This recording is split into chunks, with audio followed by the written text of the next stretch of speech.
This 2023 Bristol NASCAR Weekend Recap edition of the NASCAR Gambling Podcast here on the Sports Gambling Podcast Network is brought to you by DraftKings Sportsbook. Download the app now and use code SGP. New customers can score $200 in bonus bets instantly when you bet just $5 on any football game only on DraftKings Sportsbook with code SGP. We're also brought to you by Game Time. Snag the tickets without the stress. Use promo code CFBX on your first purchase to save $20. Download the Game Time app and use promo code CFBX. We're also brought to you by Underdog Fantasy. Play the Underdog Pick'em in college or NFL and win up to 20 times in one game. Use promo code SGPN at Underdog Fantasy for a 100% deposit bonus up to $100. Finally, we're brought to you by Hall of Fame Bets, the sports betting research platform for parlays, player props, and game lines. Download the Hall of Fame Bets app or visit hofbets.com. Use code SGPN to get 50% off of your first month and start making smarter bets today. Driver, start your engine!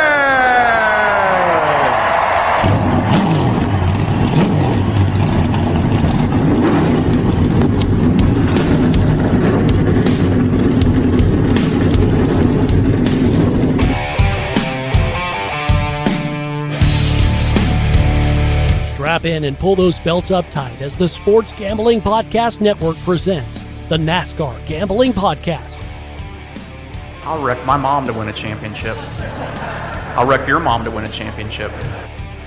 With all the news and the best bets for your NASCAR weekend. It refrains me from not beating the out of you right now because you ask me stupid questions. But since I'm on probation, I suppose that's improper to say as well. If you could talk about racing things, we could talk about racing things. Now, here are your hosts, Rod Villagomez and Cody Zeeb.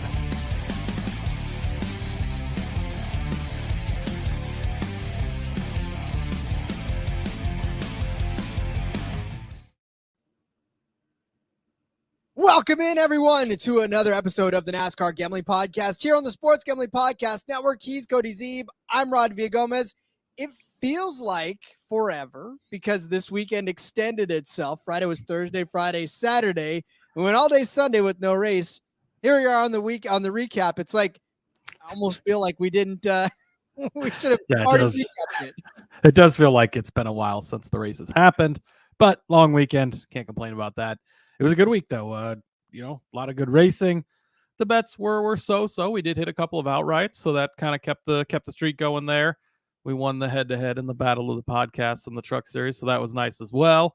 The rest of the bets, weren't the best, but we did kind of preface this week with saying it was going to be a crazy week too. So obviously, as always, we'll go through the bets and recap all of that stuff. And It's almost like you got to treat Bristol like a super speedway in that, you just got to say, well, it could go our way or everybody could wreck. And then we're talking about, 4 cars on the lead lap because everybody else is wrecked a lap down. So, again, there was a lot of action this weekend, a lot of good racing. However, I will say that of the 3, I think the Cup was the least entertaining as far as just of the 3. I think I rank them in terms of Xfinity, trucks, and then Cup. I don't know what your opinion is on that. Yeah, I would say that's probably accurate. I know that on the Gluck poll, it was like 68% or something for the good race. I still do think it was a good race, but again, we've gotten spoiled with some of the They're really good racing, especially on the 1.5 miles and stuff. The short track package, it still needs work, right? And then NASCAR knows that, and they're looking at it. And so it was a lot of follow the leader ish, but guys like Denny Hamlin went all the way to the back and fought their way back up there. So it's not like it was completely that way. The bottom groove for a while, the top groove came in. You could run both. You could run either. So it wasn't a bad race. Obviously, the last 130 laps were all green flag. No late race restarts. That plays into a lot of people's opinions of it. But overall, not a bad race. I thought there was plenty of excitement going on, and yeah, it was a good one, I think. Well, and so that's the thing too, and we've talked about this before. There's a difference between good and then entertaining. I mean, a good race, yeah, I definitely thought it was a great, it was a great race. But as far as entertainment value, like that's what I was saying. Like, so I would say the Xfinity was the more entertaining of the three. Oh yeah, and then trucks, and then we try to tell people those series are super entertaining. I mean, you get some crazy good racing. What's up, Nick Fortune? It's this afternoon, gents. How's it going? There is a lot to talk about though, Rod. I want to start off a little bit of a somber note. Sherry Pollux passed away this past weekend. Longtime partner for Martin Truex Jr., a fixture in the NASCAR garage. Obviously, the Sherry Strong stuff and the things that she did in the fight for cancer research and helping children and everything. It's stuff that's going to live on forever through the Sherry Strong Foundation and Truex's foundation as well does a lot of stuff with that. So want to just say, rest in peace her and thoughts with her family. Of course, it's very sad. And I know it's something that I've been personally affected by is cancer. And I'm sure pretty much everyone has. I know Ty Tiger in the Discord chat was saying something his mom has battled. And so again, it sucks. Cancer sucks. Took one of my best friends from me a couple of years ago, and it's just horrible. So, thoughts with her family, with Truex. I know they were no longer together, but they spent a long time together. They were long-term partners for a long time, and so I'm sure that he's feeling that as well. And just thoughts out to them. Yeah, again, it was we all knew something was going on last season. I'm sure he's probably battled with it as well. I mean, like we said, it's hard to separate what's going on in your head from what's going on in the car, and we've noticed that it's been tougher lately for Martin Truex Jr. Could have been a little bit of a reason. I mean, that's obviously a distraction that nobody wants, and everybody would love for everybody to be healthy in their life. So when something like that happens, it's very hard to come up and find your way to being able to focus on something. I don't want to say as trivial as racing, but you know what I'm saying in the grand scheme of things. Yeah. Yeah. So exactly. Definitely thoughts with everybody involved. And I know that it took my grandmother a few years ago, and our family still doesn't necessarily feel a whole without her, but definitely thoughts with that. So yes, 100%. Yeah, absolutely. A lot of news this weekend in the NASCAR world. They did announce Bristol is going to be concrete both races. Thank God. It sounds like we're getting pretty close to the schedule. There's been a couple of different leaks as far as what the schedule may look like. I think that Bristol won't be on Easter weekend. They're going to shuffle some things around. Obviously, we don't have the full schedule yet, but Bristol Dirt is over with. I think it was a good different thing, and it was nice to change it up. I think it ran its course. I would like to see an Eldora, a Knoxville, something like that, more so than throwing dirt on an already good track, but neither here nor there. So that was obviously announced. Spire Motorsports purchases the Live Fast charter, $40 million, Rod. That is crazy. BJ McLeod, obviously, Matt Tiff to own that charter. They're still going to be around in the Xfinity series, so maybe that influx of cash they'll use over there in the Xfinity series would be nice to see them maybe turn that over to that program. But Spire obviously gets a third charter, so they're going to have 3 cars. It's going to be Corey LaJoy. It's going to be Carson Hocevar, even though that's not officially announced. Jordan Bianchi and Jeff Gluck, like they could not have beat around the bush on that anymore without just outright saying it. When it came to their podcast this week. So obviously I think that's done. And then a couple of comments here. Old fashioned football. Hey, look, these cool looking fellers. What's up, Justin? What's up, Justin? Or it could be Miranda. We don't know. Miranda. Could be. Nick Fortune, Bristol deserves a contract or concrete track, not dirt. Didn't care for that racetrack on dirt. I think we should go to I think we should go to Knoxville, Nick, and then you and I can go to that race with Justin and Miranda. See, See, just referring to Rod only. But yeah, I don't know. There's more news, but I suppose we should probably hit the commercial break, huh? look at you. You're a pro. Yes, let's go. I was there. trying to find a way to make that more smooth of a transition, but here we are. Now, we'll get you there. We'll get you there. This is what I do to make a smooth transition. We're back with another week of football. DraftKings Sportsbook is keeping us in on the NFL action with great offers every single game day. New customers can bet $5. You get $200 instantly in bonus bets. Throw 5 down on any of this week's epic matchups to walk away an instant winner. DraftKings not stopping there. No, sir. All customers can take advantage of 2 new offers every game day this September. I'm already loving the lines out there. I found a prop that I love. I'm going to probably give it out on the Propcast, but I'll give it to you guys here maybe before they pull it down on DraftKings. They are offering a special on Thursday Night Football for Christian McCaffrey to rush for 100 yards and get a rushing touchdown somewhere in the vicinity of plus 350. You know we love our plus money bets. Go pounce on that now. I won't give you all the stats. You got to read my article for that, but I will say that's a great bet. Football's more fun when you're in the action. Download the app now. Sign up with code SGP. New customers can bet just $5 to get $200 instantly in bonus bets only on DraftKings Sportsbook, an official sports betting partner of the NFL, with code SGP. Crown's yours. Gambling problem? Call 1-800-GAMBLER. See DraftKings.com/sportsbook for details and state-specific responsible gambling resources. Bonus bets expire 7 days after issuance. Hate buying tickets. Hate it, hate it, hate it, hate it. Well, I should say I hated buying tickets. Now, I don't mind it so much because now when I procrastinate and I can't figure out if I'm going to go see a show, when I'm going to go see it, if I can actually see it in time to buy tickets cheap enough, that those days are gone. Game Time app has changed the whole game for it now. Now I can wait until the very last minute to buy tickets because I don't have to worry about price gouging. I can actually get better deals if I wait. They give us flash deals for last minute ticket purchases. Then they also give us great deals on last minute ticket purchases and all that other great stuff. And then when I buy the tickets, they send me a picture and I get to envision myself sitting in that seat, looking out on the stage from where I will be sitting just a few days away. You too should get in on that experience. Forget planning the months in advance. All you have to do is take advantage of Game Time's deals on tickets, even right up to the day of the event. So snag the tickets without the stress with Game Time. Download the Game Time app, create an account, use code CFBX for $20 off your first purchase. Terms apply. Again, create an account, redeem code CFBX for $20 off. Download Game Time today. Last minute tickets, lowest price guaranteed. So, Cody, the truck started us off on Thursday night. I figure we should go all the way back to Thursday night because it's exciting. It's exciting because, first of all, Rye, what's up, Rye? What's up, Rye? Those Falcos saying, what's up, gents? What's up? Thanks for joining us.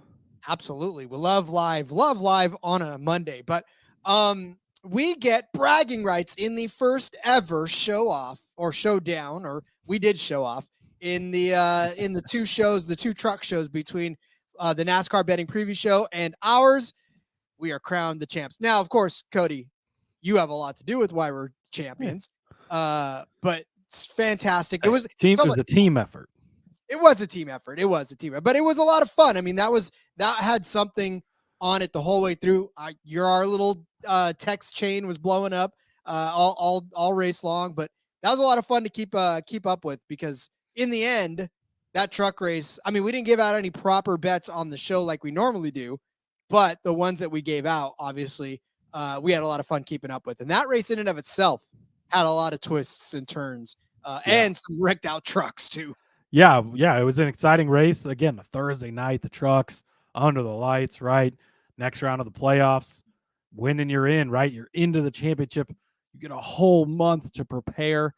And then, Rod, they go out and they let the best driver in the best truck that whole month to prepare. My guy, Corey Heim. Sad I didn't bet on him, but I was still rooting for him, of course. Loved it. Obviously gets the win. Leads last 2-3 laps. I mean, he ran Eckes down there at the very end. Eckes had the dominant truck on the night. again, the racing gods, they always even it out. Last week led 2 or 3 laps, got him in overtime at the end there. This week dominates the race, loses in the last 2 or 3 laps. It all balances itself out in the end. But yeah, Corey Heim gets the victory. He's locked in. He's racing for a championship in Phoenix. Speaking of silly season news, I would not be surprised to see him getting announced to that JGR number 20 car pretty soon. I would imagine they're finalizing details for that. But yeah, this was a great race. Again, trucks always produce fast race. I don't remember if it was Phil or Derek, somebody in the chat when we were texting throughout the race was like, wow, it's over already. Like that race blew by because it was 150 laps, and it was just, I mean, those laps tick off so fast. Obviously we had a couple of big incidents and stuff like that, but laps ticked off quick and got this race in the books quickly.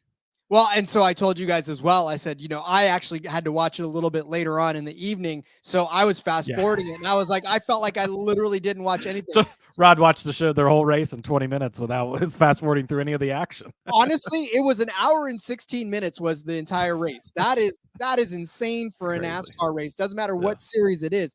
116, 200 laps. There's only 4 cautions for 33 of those laps. But I mean, I'm telling you right now, that race went like that. And 150 laps that Christian Eckes led.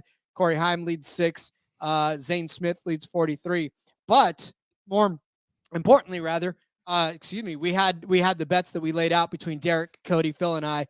Derek started off with Parker Kligerman over Matt DiBenedetto. And listen, I was going to draft this one as well. I'm glad that he took this from me because all of a sudden Matt DiBenedetto once again gets a top 10 finish. Parker Kligerman really just buried. He didn't have much of a race. He's finishing 18th, but like he wasn't really running anywhere near the front all day long. He started officially 28th, but I think he ended up going to the rear, didn't he? I think they changed something, and so it starts at the back. Again, it's such a short race, not very much time to much the opposite of the Cup race, right? You got 500 laps. We saw Denny go to the back. You saw Larson go back, fought their way back forward because they had so much time. Didn't have that time here in the truck race. So yeah, this one didn't cash. We did agree with them. So obviously, again, this isn't structured the same way we normally do, but we suggested this was a good bet. I did anyways, at least. Unfortunately, didn't cash, but did give out the Grant Enfinger top 5. That was my first draft pick, plus 100. Again, we had that little inside info on how fast that truck was going to be. Unfortunately, it wasn't the fast winning truck maybe we'd hoped, but he was up there all day. I mean, he started 13th, so back a little bit, but he was fast in practice, and then shot up through the field quickly and kind of settled into that 3rd to 5th place area and ran there the rest of the race. Ends up finishing 3rd. So if you grabbed him top 3, maybe a little bit of a better price, that's great. Hopefully you listen to us live on Wednesday night, because by Thursday morning that had gone from plus 100 to like minus 160. I think I saw it swung really fast. So hopefully you got in on that and cashed that one. And what's crazy about that one is that I think Pitt's strategy took him out of there for a little bit, but as things started cycling back around and he started catching up to other trucks, he caught back up. So that one was never in doubt, except it was for a half a second. If something crazy would have went down and he would have got caught out, then that would have not been good. So I'm glad we cashed. That's when you're always on these shorter tracks. You're always holding your breath when they go off strategy and they come in early or something. It's like now they're 2 laps down and like this is going to be the perfect strategy if they don't get a caution or if this doesn't end. And luckily it paid off for them. Yeah, oh my God, I'm so glad it paid off for him. All right, this next one was Matt Crafton over Ben Rhodes that Phil gave, and I co-signed on this one because I was pretty high on Crafton all race long anyways. Well, Crafton wasn't high on Crafton all race long, unfortunately. He finished 16th, started 21st. Crafton was nowhere near the front ever at any point in this race. He was always just right there in the middle of the pack running around. And for Ben Rhodes, obviously he was up in front. He started 18th, but boy, he found his way up front pretty quickly, actually. Was 10th in both stages at the end of them and finished in 7th place. So unfortunately, yeah, this one didn't cash for Phil. Yeah, it's just been a rough couple of weeks for Crafton. It's not been, things just haven't quite gone his way. Again, he's held on for a 16th place finish, but wasn't really up in the mix all day. And Rhodes just kind of, again, wasn't super fast, but he ends up being the top finishing Ford at 7th place. And I mean, yeah, Connor Jones was the next best Ford at 15th. So Rough night for the Ford crowd for sure. Obviously, we told you to stay away from Ty Majeski, the odds-on favorite. They have not found a way. They found a way to bleed the air out of the tires. Haven't found a way to put the air back in the tires when they go flat. So didn't quite work out for them. I just had to throw that out there. Rod, you had the Kligerman top 3 plus 750. We already kind of talked about that. Obviously, this one just didn't. If he'd had a better starting spot, maybe you get a better chance. But again, such a short race, having to start in the back, it was pretty rough on this one. Derek had the top 4 to Zane Smith at plus 145. This one looked good for a while, right? Especially after Majeski, because I think Majeski had his issues earlier on in the race. Zane Smith, 5th in stage 1, he's hanging out there. 2nd in stage 2. And then what was it with? Was he another flat? There was a lot of flat tires in this race. Yeah, I think Thursday seems like it was like a week ago. So it does. I think he did. I don't remember exactly having an issue too that shuffled him back to 24th place. He led 43 laps in this, and I think he got caught up. There was some type of incident or whatever. So unfortunately, this one didn't catch. But like we said, the Fords weren't that great. Rhodes at 9-1 was actually one I had written down as one of my maybe I would draft these picks. I'm kind of sad I never mentioned that because obviously that would have been the one that cashed as the top Ford. But they kind of pinned it right on the Majeski thing. They were a little torn on that, right? I think Phil was kind of liked Majeski a little and Derek didn't. And then after they discussed it, they decided this would be the way to go against Majeski. Right call there. Unfortunately, didn't work out for Zane. Let's see. What do we have now? Oh, this was I was rooting for this one to switch at the end, right? I wanted Hocevar to get around Enfinger so we could cash both the top 3 and the top 5. Missed the Hocevar top 3 plus 125. Just missed it by 1 spot. He finishes in 4th. Started 2nd. Ran an okay race. I don't know. He wasn't that impressive throughout the race. Like he was 2nd in stage 1, but then he kind of fell back in stage 2. Didn't really have as good of a truck as I had maybe hoped he would. But a 4th place finish, a solid day for him. Unfortunately, just misses this bet by 1 spot. Yep. And again, for him, it was just a matter of, he didn't have the one to compete with everybody that was up front all day long. So this next one was heartbreak because it was cashing most of the day and then it didn't. So Phil, our side cashed. Well, our side did cash. Oh, that's true. It did cash. This is the one we went head to head. That's right. Literally head to head with them. That's right. I couldn't have saw Thursday so far away because it was the fact that Sanchez was up front ahead of Sawalich all day long, and then Sawalich because Sanchez ended up getting involved in his mess. Other way. I mean, it's been a long week, but man, so we had the Sanchez side of it, and they had the Sawalich side of it, and you come out, Sawalich wins the ARCA race. He wins the championship for ARCA, all this, and it's like, here we. And then Sanchez, I see a picture of his truck like 20 minutes before the race in the garage on the jet, like they're tearing all this shit off of it, trying to make these changes before. And I'm like, oh boy, our bet's fucked already. Like we've already lost this one. Starts in the back, but he had a great day. Worked his way up through the field, finishing in 9th after starting 35th. So I guess he could start at the back and work his way up, but maybe not Kligerman. So that'll tell you what it'll tell you. But then Sawalich was actually running really well, and he was caught up in one of those incidents and ends up with the 30th place finish. Not indicative of really how his night was, though, because he started up near the front. He didn't get in the top 10 in either stage, but he was running pretty decent throughout the night, and obviously well ahead of Sanchez for a majority of the night before his incident there. And he was a top 10 truck majority of the time. Just at the end of the stages, he wasn't necessarily there, but he was running in and around the top 10. So yeah, I mean, look at, and I said it too. I was like, I wanted to take the Sawalich side of this because I thought he was due for a good day, but I just thought Sanchez would be better. Of course, I was right, and Phil was wrong. So we cashed that and won the overall. So yay for us on that one. So good job, Cody. Way to come through. Yeah, and we tossed out some outrights too. Hocevar at 6-1 ends up in 4th, so he's kind of in the mix there. Enfinger at 6-1 ends up in 3rd. So and then Kligerman 30-1. Obviously, he wasn't really a factor, but had some guys that were in fast trucks that were up there near the front.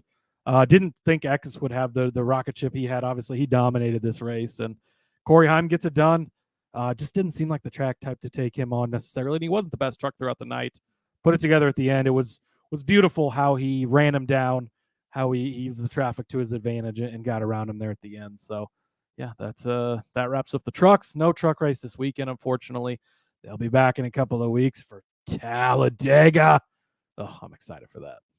Dega, baby. Feels and like that's one of the reasons that, and we'll talk about this with the Cup. Like, I think this is the most important round. I think this race this weekend is the most important race to win in the Cup Series as far as playoff drivers go, because of tracks like Talladega being in this. So, like, a guy like Corey Heim, he doesn't have to worry now. You go over to the Truck Series playoff standings, and Zane Smith is 14 points below the cutoff. If he has a bad race at Talladega, could be rough for Zane, a guy who's been the favorite since the beginning of the season, right? And then guys like Ty Majeski is 22 points back underneath the cut line. Ben Rhodes is 19 points back. Those guys have rough weeks at Talladega. It's going to make for a lot of work at Martinsville for them.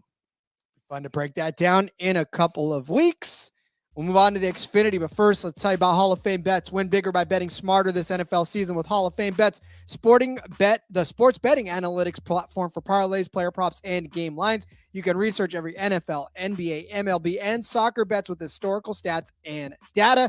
Very important if you're trying to make informed decisions. Enter any parlay idea into Hall of Fame Bets revolutionary parlay optimizer tool. You're going to get hit rates broken down by leg as well as expected probability for the entire parlay. Sort all players by hit rate for any bet to learn which players are hot and which picks have value. Stop betting in the dark. Join over 30,000 users researching with Hall of Fame Bets to craft more intelligent, data-driven parlays. Download the Hall of Fame Bets app or visit hofbets.com and use code SGPN to get 50% off of your first month today. Start researching, start winning with Hall of Fame Bets.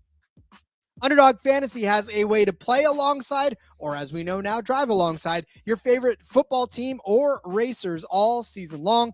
You can win up to 20 times your money in a single game or race by going 5 for 5. It's a fantasy game, but you can win real money. So watch along, make your picks, and maybe make a little cash over on Underdog's mobile app or website, underdogfantasy.com. When you sign up with promo code SGPN, Underdog's going to double your first deposit up to $100. That's Underdog Fantasy promo code SGPN.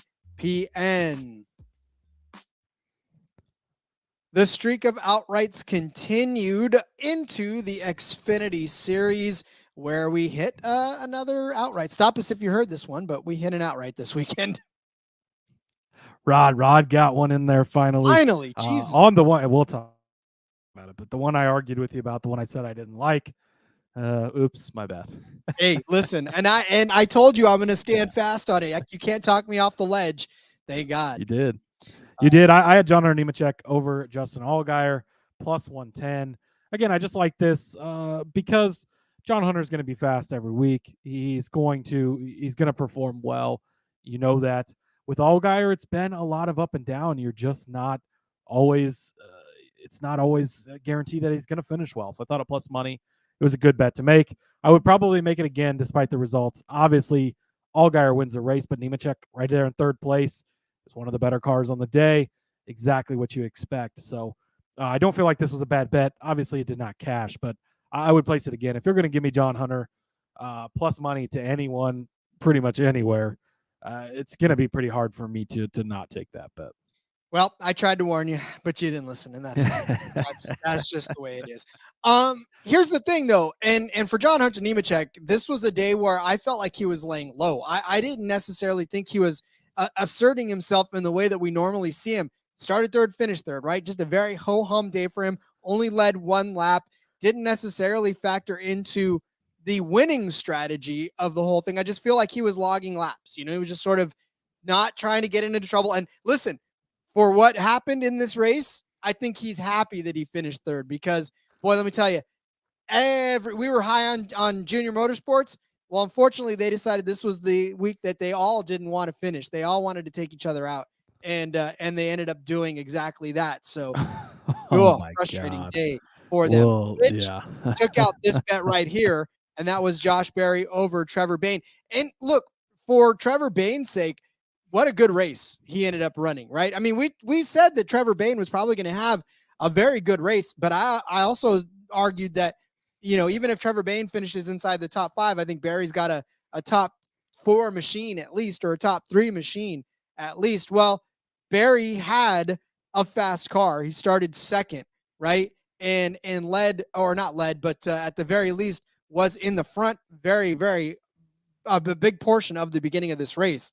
So that was not a bad bet overall at all, right? It was looking pretty good. Trevor Bayne, on the other hand, starts 12th. He does wind up with a 7th place finish, so good for him to be able to get there. But the biggest thing of all is when the 9, the 8, and the 1 all decide we're done for the day. We're just gonna go they didn't all decide, Rod. Well, one guy decided. One And, guy decided. to quote Sam Mayer, that's not a Cup Series driver move. That What is the not- fuck are you doing, Josh Berry? Come I don't on, know. man. What? I mean, he just like, He closed I up don't on know. him, and that was not. He did not leave. And listen, to me, I 100% agree with Sam Mayer. That was not a move that Barry No. should have made, especially he on was his he was teammate. pissed. Yeah, and then he took out another team, catching strays for no fucking reason. Mhm. My next bet, Brandon Jones, top 5 plus 225. Rod, he comes out. He looks good. He looks fast. He's fast in practice. He's pretty decent in qualifying. Starts in 8th, running up front, 3rd place in stage 1, and then wrong place, wrong time. As Josh Berry takes his anger out on Sam Mayer and just bowling balls through 3 of the 5 JRM cars. Oh, man. I don't understand it though. I honestly, to me, that type of a move, and for Brandon Jones, I mean, obviously, like you said, he was one of the faster cars, and we probably would have cashed his outright if he would have been able to stay in the race, because that's how fast he was. Of course, pit stuff shuffles him back. He's in the mix of everything that's going on.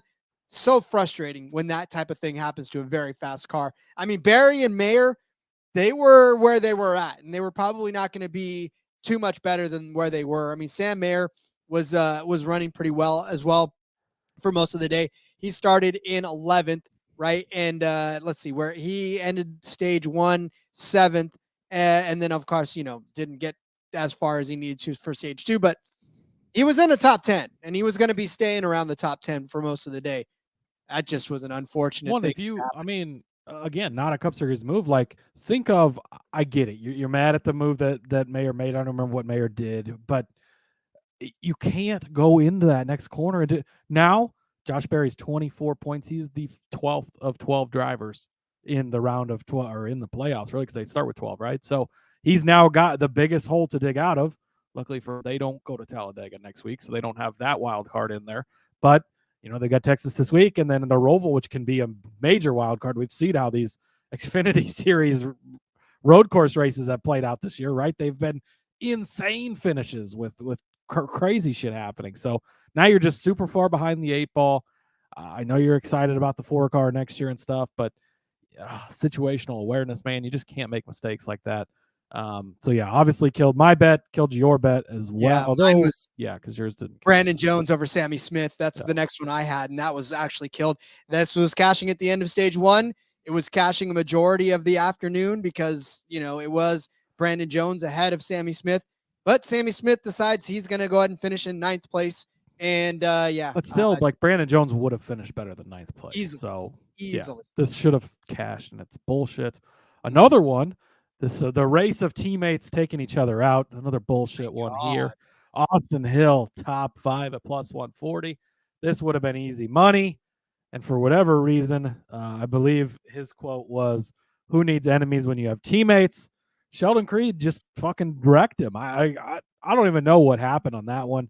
Austin Hill was fast. I mean, he started in, where did he start? He started 26th. So poor qualifying effort. He was up to 3rd by the end of stage 2, and he was going to be in the mix for that race, and he was going to definitely be inside the top 5 there at the end. And then Creed just takes him out, and man, it's horrible, sucks. Luckily for Hill, obviously he's got a pretty good points cushion. He's still 21 points to the good because of the cushion he had built up, being the regular season champion and everything. But this bet should have cashed. I guess hopefully the only good thing about this is we'll probably get Austin Hill at even more plus money this week, hopefully at Texas. Odds aren't out yet, but that'd sure be nice to see. Can we get Austin Hill, Sheldon Creed head to head? I'd love to have that one. Oh, That would be it'd have to be juiced pretty high to the hillside, you'd think, but hey, you never know. I didn't see any buzz from any of the teams about what went on this meeting Monday. So I'll be curious to see what comes out of that camp, because I know Sheldon was like, "Oh man, I hate it. I didn't mean to do it." But I mean, look, man, I know that drivers are now kind of coached to say that, because they know that all NASCAR's taking everything they say and literally using it against them. So like now when stuff happens, you're always like, man, I listed lazily to the left, and then it's kind of like that's how this happened. So I don't know. I'll be curious to see it. My next one, holy hell! Oh my goodness, this one not cash because of a freaking fire. Earnhardt, top 5 car, sucked. plus 350. Earnhardt, where would he have finished had that car not caught on fire? That was the weirdest thing in the world. He was running up front. He was leading this race. I don't think he would have won, but I highly think that he would have ended up. I mean, he was close. Yeah, he probably wouldn't have won, but he was a top 5 car, no doubt. I mean, and was the best car at points throughout this race. This was a great call by just to throw my next bet in there too as we talk about it. I had Jones over Junior minus 135. Now that might have still cashed at the end. It probably would have been close, a lot closer than we had anticipated. But I definitely underestimated Earnhardt. I didn't think we were going to see him be that fast. That we'd look back at what he'd done before, and it wasn't there. I'm sure the books were kind of shitting themselves. Somebody in the books layer somewhere hit the fire button and started that to save themselves of having to pay out bets like this. But even with the fire, obviously Jones was out before Junior. 4 of the 5 JRM cars don't finish the race. Now the other one won it, so I guess there is that. It was so good to see Junior out there again. His radio transmissions were great. I fucking love this shit. I mean, he has so much fun. It's great to see like the inner child come back out, and he doesn't do it anymore, right? He's retired and he's gotten up there a little bit more in age, but he still gets back in the car and he gets those juices flowing and feels that competitive spirit, and he gets to live that again, and it's great to see it. We get it again in a couple weeks. He's going to be back at Homestead.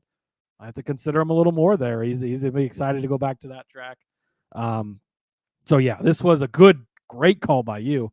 Again, I was against you on this one, and that didn't go well for me this week. But man, it should have cashed. Unfortunately, ultimately, it doesn't. Neither did mine. Even though obviously both of them went out. Jones did go out before Junior, so did not cash. And your next bet was also a part of that Josh Berry. Josh Berry cost us a lot of money this week. We're going to start calling Josh Berry number 8? No, Jeez, because he's not going to be the number 8 next year. So we can't just number 4? Yeah, we'll just call him the number 4. We'll just call him that driver, that former JRM driver. Mr. Fruit is killing us. Mayer top 3 car. We just went over with Mayer. I was at plus 300 as well. I felt like that one had a chance of cashing at some point. I mean, it definitely was, he could have been in the mix. I mean, we saw how fast the JRM cars were, right? Obviously, Allgaier wins. Junior was fast. Jones was fast. And Barry and Mayer weren't bad cars either until they were wrecked. So, again, Barry was one of the faster ones right out of the jump, too. I mean, it wasn't as if he couldn't have an opportunity to be in the top 3 also. So, we're done with him. Yep. Riley Herbst, top 5, 5-1. Finishes 8th. I mean, you can't really ask for too much more out of a 5-1 bet. He was 3 spots away. Close there at the end. Could have maybe had it. Didn't quite have enough. Started 16th, just kind of slowly worked his way up. Didn't see anything crazy, but finished the race. So there is that in the positive basket. Didn't cash this one, but a 5-1 to be 3 spots away from cashing. I'll take that every time. Never question my winning number bets. Never. Just don't. I'm telling you, I give them out for a reason. That's good. That's good at these ones. I was gonna say I got to go back and look at how many I've actually hit this year. But I got to say that it's probably a pretty good margin that I've hit more than I've missed. Winning car under 11.5 plus money over at Caesars. I gave you plus 110 for under 11.5. I knew it was going to be, again, I knew it was going to be Allgaier. I 1000% threw all of my weight behind that, but I also said that Jones was in the mix too, and both of them under 11.5. Well, I was right. So let's just put it at that. And here's the thing, right? This covered so much more than that. And I wouldn't have been mad if Austin Hill would have won, or like a Trevor Bayne for you, or even Earnhardt. So I wouldn't have been mad if any of those guys hit. But I just, like I said, there was too much at the bottom of the barrel, or not the bottom of the barrel, bottom of the list to go on. Yeah, this was a great call by you. Obviously, first, second, and fourth all underneath this number. So yeah, again, your numbers. Not going to argue with you on those. I had Barry outright. We've talked about that. Obviously, at 7-1. Bayne at 8-1. Didn't even realize he was going to have a kid that week, and got the baby bump, but it did not bump him enough, unfortunately. 7th place, but he was never really in the mix. Chandler Smith at 15-1. He had a pretty fast car at points. Ends up finishing in 5th. Man, was it one of those later restarts? He was up there and he just like dropped way back, and then he fought his way back up to 5th. But I thought maybe he would have a chance to kind of take something, and it didn't quite work. So I don't know what happened on the restart. They didn't really cover it on the television, unfortunately. But yeah, just a rough day for my outright card. Luckily for you, it was not a rough day. Justin Allgaier plus 300. I did give out Brandon Jones at 25-1. Boy, I would have much rather been a great Jones bet too. Yeah, to hit on that he one. He could have been the one. So. And he probably did have the speed to do it, but again, it was Allgaier. And the thing about it too is that this one was a hard fought battle for Allgaier. 110 laps that he led in this one, but it just did not tell the story of how he had to continue to fight, especially on restarts. He oh my God, I was like, how are you going to do this to yourself? He was leading around lap 221 to 253. That caution came out.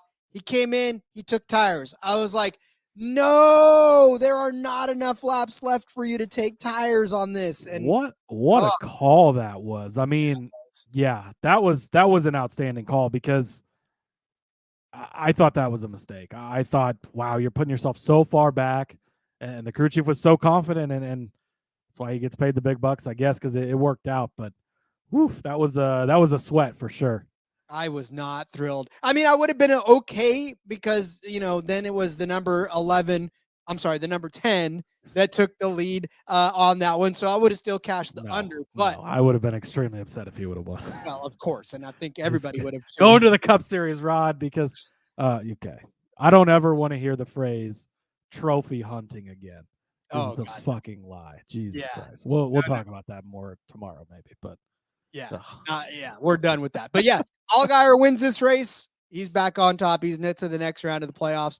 Smooth. So, and the one, Cody, we've said this time and time again, the one JRM driver that seems to rise above all of the ruckus and the fracas. So thank God for Justin Allgaier, because if it weren't for him, that whole team would probably be a giant mess. Yeah, for sure. And pretty cool of him to announce in his post-race there, I'm coming back for another year or two. We haven't announced it, but signed the deal. Obviously, Mayer had been announced earlier in the week. Gets to announce it there in Victory Lane. So pretty cool. Not a surprise. I would have been more surprised had he gone somewhere else, obviously. He's got it pretty good there. They've got a great relationship, and I think he'll be there for probably about as long as he wants to be. I concur. All right, let's talk about the Cup race, but let's also talk about a show that we love on this network first. Hey, everybody. If you play fantasy football, especially in auction leagues, or you're a whiskey fan. Yes, exactly. Check out the Sports Gambling Podcast Fantasy Football Channel show, Old Fashioned Football. Coming to you every Tuesday morning. Give us a listen. We'll bring you the latest fantasy football data, including the injury report, studs and duds, waiver wire targets, and suggested fab. Market movers. After all, we are the Marks. He is my hubby. And she's J Mark's wifey. And we're bringing all this to you while drinking an old fashioned and giving you our honest review of a different whiskey every week. All that and more. Hop on over, give us a listen, come for the football, stay for the whiskey. This ad's almost done. Going once, going twice. Sold. Oh, yeah. He does know these people. How crazy that he's still around, Justin, sticking around, listening to us. Thanks for hanging out. That's fantastic. Also, shout out to Miranda. She called out a pretty good call there too for you guys. I'm not going to tell you what it is, because first of all, you have to go follow the Old Fashioned Fantasy Football Show on Twitter, and not just that, but you got to listen to the show, because you're missing out on some gold. Yeah, it's one of my favorite shows. Probably my favorite side of our shows, of course. But they're pretty close second place though, because they they do a good job. They're great. They're my favorite above this one. That's fine. I can't really blame you. I mean, it's a good show. I love it. All right. Food City Dirt Race. Food City 300 was the Jesus Christ. It was the Bass Pro Shops night race over there at Bristol. And again, like I said, as far as good race, this was a good race. This had everything you needed, had multiple 100 lap leaders, like we kind of talked about it. And there was a battle around the front. We had a guy who battled his way back from the back to get to the front. We had guys who started in 36th and finished second. And we had a guy who started on the pole and I thought for sure was probably going to end up stealing this race, getting pissed off. We had a rookie leading. Like, there was a lot of good stuff to be had in this race. But ultimately, Dennis Hamlin stamps his ticket to the next round, gets himself into the round of, what is it now, 12 in this, and wins this one and cashes yet another outright. But we'll get there here in a second. But yeah, good race. Just not, I don't know. It felt like it was just missing that excitement level that maybe it was Dale Earnhardt being on the track for the Xfinity race that added to it. But yeah. Maybe. But yeah, I mean, we cut off the first 4 drivers, right? McDowell, Stenhouse, Kevin Harvick. The storybook ending comes to an end. Here's my brackets. If you if you have the option to bet on Phoenix the winner at any point in time before that weekend, go put all of your money on Kevin Harvick because he is going to win that race. It will be the most illegal car that's ever run in NASCAR. NASCAR will say nothing. Rodney Childers will never tell anyone. Kevin Harvick is winning. He won't be the champion, obviously. He is winning that race. I'm telling you right now. But then Joey Logano, last year's champion, will not defend his crown. Also was cut in the first round. So, yeah, there was drama around that all night, right? Obviously, LaJoy gets spun and causes that little stack up and ruins Logano's day. And they were pretty decent on points going in and just, go get out. Harvick was just bad all night. Like they could not figure anything out. Very uncharacteristic, but overall thought it was a pretty good race. So let me get to the results pulled up here. I started off with Chase Brisk. No, I tried to change his name to Chase Brisk. Yes. And that was a bad idea. He remained Chase Brisk. No, God, I just thought, I don't know, just missed on this one. I was so heavily invested on him this weekend too, which makes me sad because he's been getting it done on these short tracks. And I thought we'd found a system here. System did not work. Daniel Suarez, not impressive. 21st, just like I thought he would be. That's what I was going with. And I thought that Briscoe would be a 10th place car, maybe a little better, somewhere around there. Not the case. He's 27th. He started 14th, but I don't think he ran any better than that all day. Just rough night for Briscoe. Briscoe, rather, and does not beat Daniel Suarez on this one. He does not. You talked about Kevin Harvick and how he was struggling. Well, he didn't struggle as much as I would have thought he would have. But then, look, Kevin Harvick, I had Joey Logano. I'm bearing the lead here because I'm already frustrated about this. I had Joey Logano over Kevin Harvick in qualifying. And listen, Kevin Harvick qualifies in 21st. I'm thinking, oh, that's fantastic. No, Joey Logano stinks it up too and starts in 28th. Like neither one of these guys. Harvick was giving Logano the opportunity to cash this bet, and he still couldn't capitalize on it. Both of those guys were slow on the day. Yeah, and this is the reason they both got eliminated. You've got to start. I know that Larson made the mistake, made it up there. I know Hamlin made the mistake and made it up there. But if you start out the weekend slow and you put yourself this far behind the 8 ball, and Joey said it, that's why they got wrecked, because they were running in the back where they should not have been. And so, yeah, unfortunately, you called it correctly as far as Harvick not being greatest at qualifying, but obviously then Logano comes out, stinks it up afterwards. I had Kevin Harvick to finish over Martin Truex Jr., minus 115. This was a track history thing, right? I didn't think that Truex was going to be very good, and he wasn't. He finishes in 19th after starting 5th. Like, comes out and qualifies well, and you're like, oh, okay, maybe. But, I mean, he slid back right away. He was 9th by the end of stage 1. He was out of the top 10 by stage 2. He was complaining all night about his car, was not happy with anything. It's crazy. Luckily for them, they snuck through, right, and pointed their way into the next round. And he goes from being 7 below the cut line last week. He's back up, tied for first place with William Byron, plus 25. That's I think a great thing about this system. Like, they had to earn it, but they made it to the next round. Boom, you get that reset, that bump. So that's the advantage he gets. But Kevin Harvick, again, we talked about it, just fucking slow. I mean, I don't really know what else to say. Like, Childers said they brought the same setup they had last year. He does it, and he is probably the smartest driver or the smartest crew chief in the garage. Like, I think at this point in time, obviously with Chad Knaus not being a crew chief anymore, like, Childers is probably the guy. And it was completely puzzled, at least to the media, on what happened, and they don't know. So I don't know what the deal was, but correct on the part of Truex not being good here and not getting a good finish. But obviously Harvick finished worse, so it did not pay out. Cody, I'm parking another 8 car in my garage, and I'm probably never going to no more number 8. No more number 8s in either of the Xfinity or the Cup Series. This 8 has checked out. I keep trying to make a case. I just don't. I don't know. They were so good early in the season. I don't know. I honestly, it's like your attention span. It needs to last all till November. It can't be like come out, and this isn't the short season. This is a long burn. So Kyle Busch, I took him over Ryan Blaney, and I mean, Blaney starts 22nd, ends up 11th. Busch starts 20th and finished 15th. Like, nowhere in there should Busch have not finished better than Blaney. And Blaney had his problems throughout the entire race. It wasn't as if Blaney was running in the top 15 all race long. I don't know. I don't even know anymore how I'm going to put any faith in a good finish for Busch. And this is why, when you look through track history, when you read through, I mean, again, Harvick's name's all over these tracks, Busch's name's all over these tracks, right? Laps led, wins, top 10s, top 5s. You can take all of that. And this is why when everybody says to me, well, you really can't put any stock in momentum. Bullshit, you can't.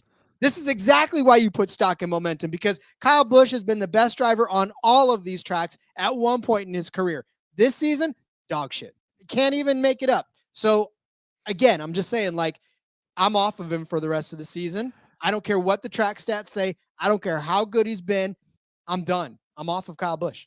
Best part of the show, Rod calling out bullshit. I love it.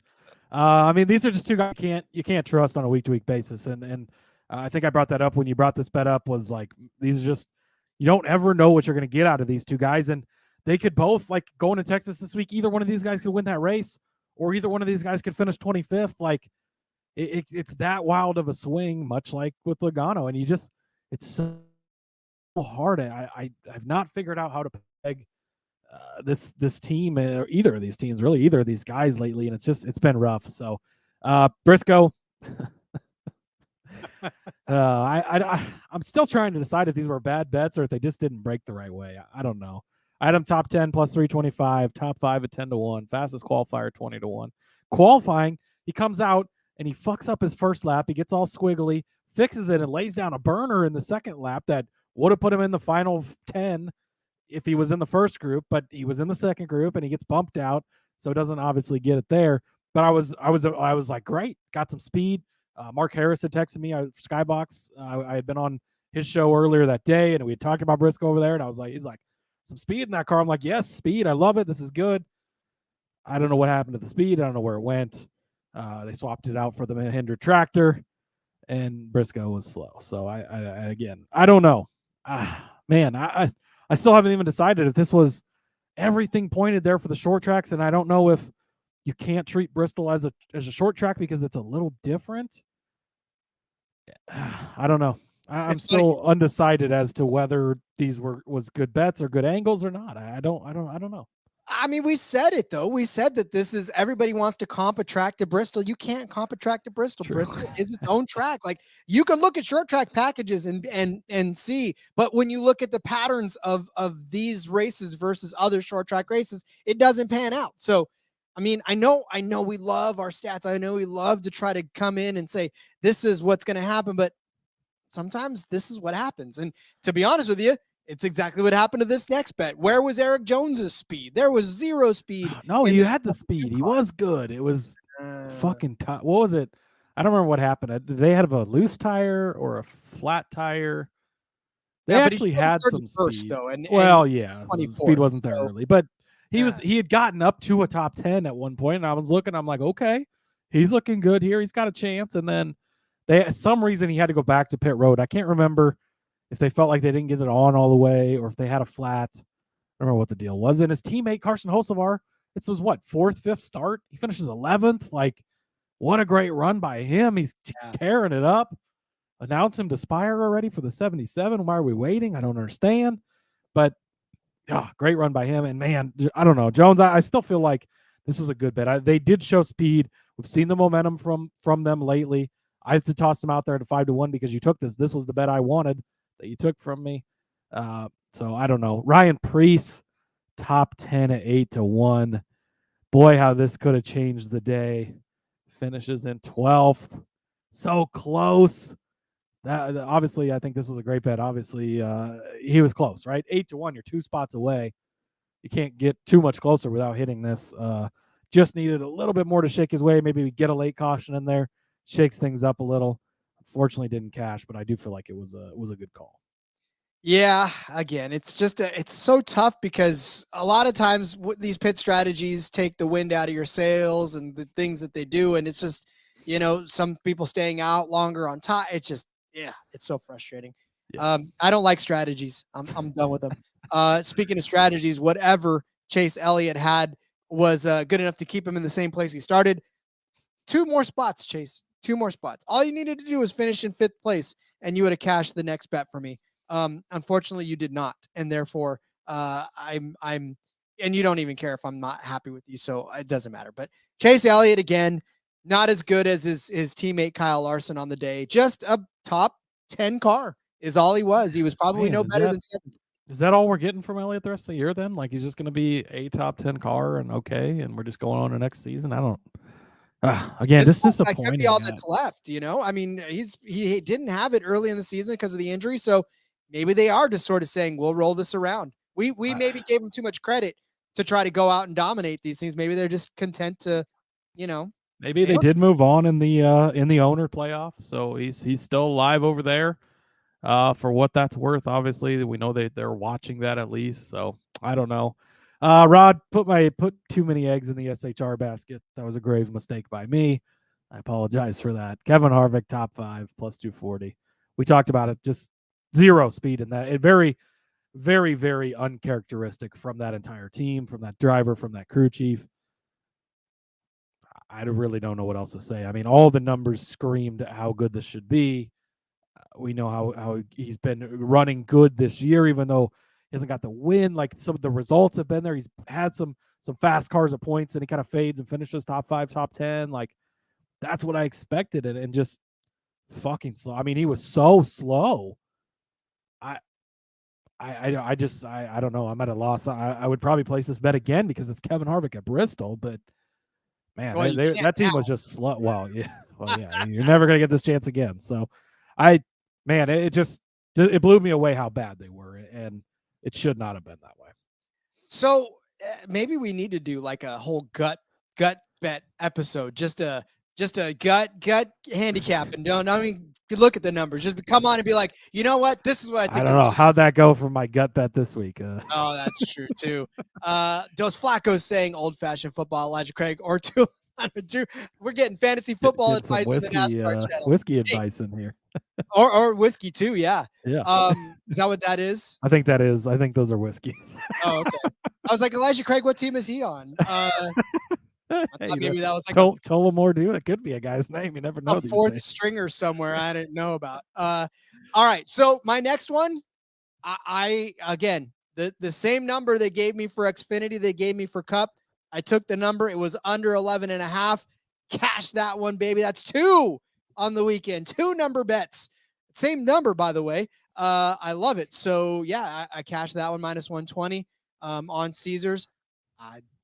I don't even know what to say anymore. I mean, it would have been Larson. It would have been Hamlin. Yeah, either one of these guys that were winning. There was zero chance anybody but Larson or Hamlin was winning this race. I mean, they were just head and shoulders above it. Both of them got sent to the back at one point, fought their way back to the front. So, yeah, great call by you. I gave out Joey Logano as my gut bet at 17-1. I said it felt like a Joey race. That's what I get for trusting my gut, I guess. I don't know. Everybody but Joey thought that was a Joey race. Yeah, I don't know. Again, it's just sums up with that Ford the Ford in general is, and what Team Penske's been through this year. Like, I don't know. And then, yeah, you would have told me Joey Logano goes out and Ryan Blaney advances. I wouldn't have seen that coming. I don't know. But and then I gave out Briscoe 100-1. That one did not cash. But James Dennis Allen Hamlin, he did cash 8-1. He's been the fastest car the last couple of weeks. Again, the racing gods always even it out, Rod. He had the fastest car the last 2 weeks. He didn't win. It was have to work this week, and he was going to have to get it, and he did. He wins it. Did you see his intro? So they get for driver intros, they get to pick their own. It's like 15 seconds of a song. I don't remember what the song was, but then they walk up to the microphone, and it's Kyle Busch, driver of the number 8 Richard Childress Racing, whatever. He walks up to the microphone and he goes, and he walked away, and everybody boos. It was great. And then on the front stretch, as he's being interviewed afterwards, he said something about I think the guy asked him, what do you have to say to all these boos? And he goes, I beat your favorite driver. And he goes, who's that? And he goes, all of them, which is just fucking great. God, and I tweeted this out afterwards. Like, Denny Hamlin was probably number 1 on my most hated driver list at one point. Like, could not stand the guy.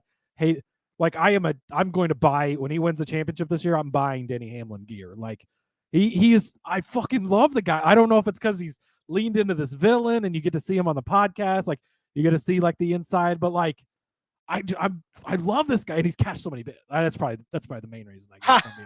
He's cashed a lot of bets for us this year, but dude, I've fallen in love with Denny Hamlin. It's great. I love that he's just leaning into being the villain.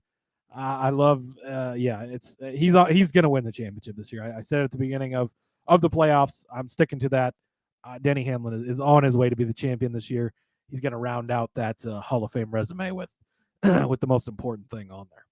Well, and it's funny because I told you I had a lot of my family over, my uncle, my aunt, my brother, pretty much everybody was over to watch Bristol, and everybody was not wanting Denny Hamlin to win this race. And technically I was kind of with them because I wanted Larson, who I picked as my outright, to win this race. Of course, I also threw out Harvick. Screw that. 16-1. It was we already talked about. We've already buried Harvick. But again, like, none of them really wanted Denny Hamlin to win. And so when he ended up winning, they were just as unhappy as the crowd, and they were probably booing just as loud as the crowd. And me, I was like, oh yeah, Cody cashing out, right? I was pretty happy for that. But other than that, I was like, yeah, I guess. Listen, so the fact that he's got an outlet now, he's got that podcast, I feel like it's made him much more bold in being him, because he gets a chance every Monday. He'll lean right into it. Yeah. And he'll talk about it. I love it. Dos Flacos can still get heel Hamlin future at plus 450. Hey, the script writers, the script writers, right? They called WWE up after they had, is it Cody Rhodes? I think that's his name. He was on the Dale Jr. show.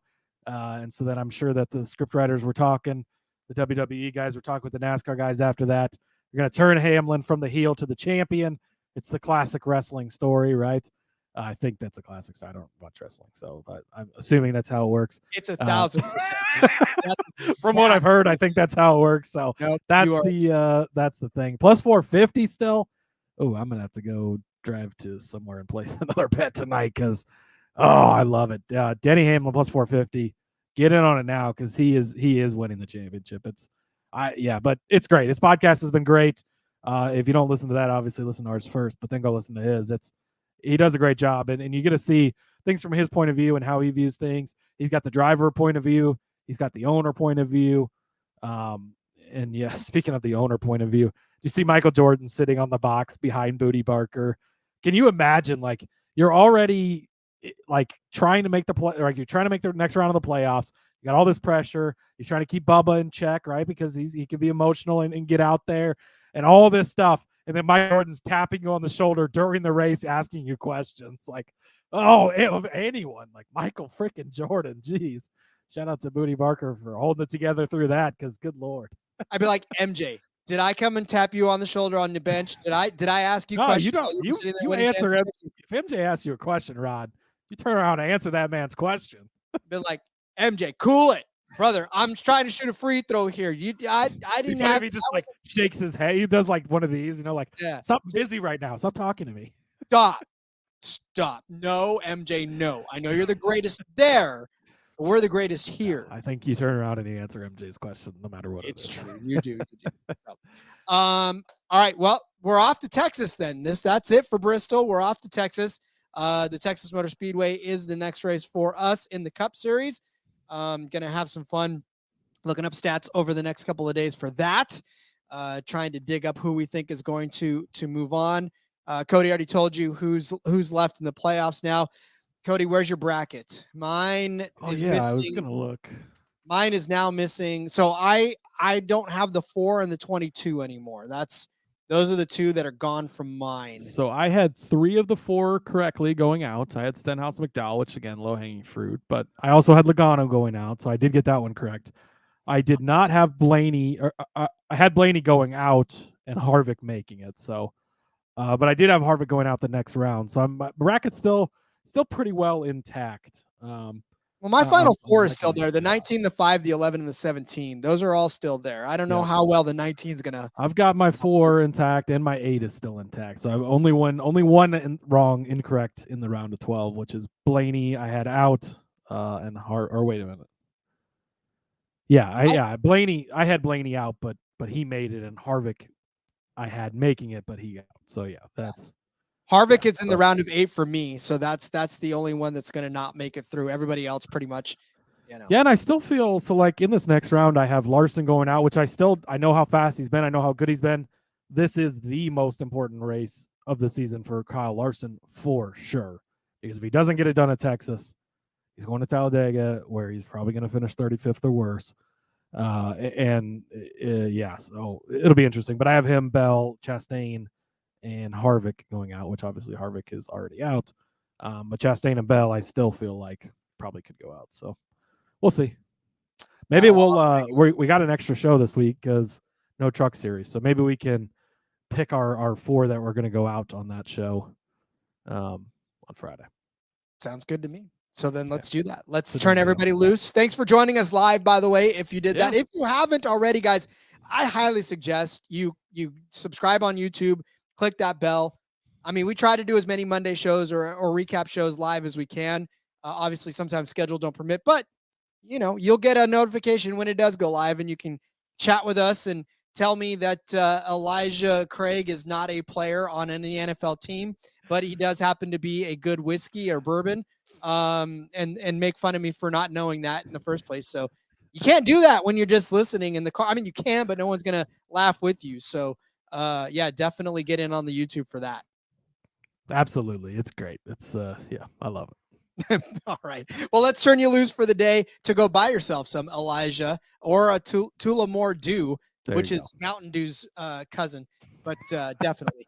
Cody, let everybody know where they can find you on social media before I completely alienate an entire segment. Oh, this is great. Hopefully you stick around to the end for things like this. Follow me over on X at Husker_Zeeb. You can find all my work over there. Check out the F1 Gambling Podcast as well. And be back with all the regular articles and shows this week. Again, got Xfinity, got Cup, both in Texas this week. Check it out. I'm excited. Indeed. Follow me on X at RJ Villagomez. Link in the bio, everything I got going on, whether it's here, not on the back road this week, but that's all right. Seth's got a special guest he'll pull in to talk about Texas Motor Speedway.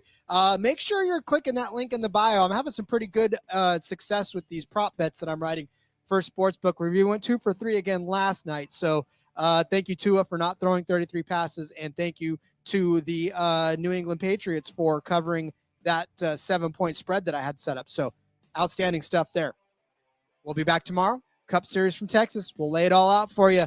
Until then, everyone, let's go racing and let it ride.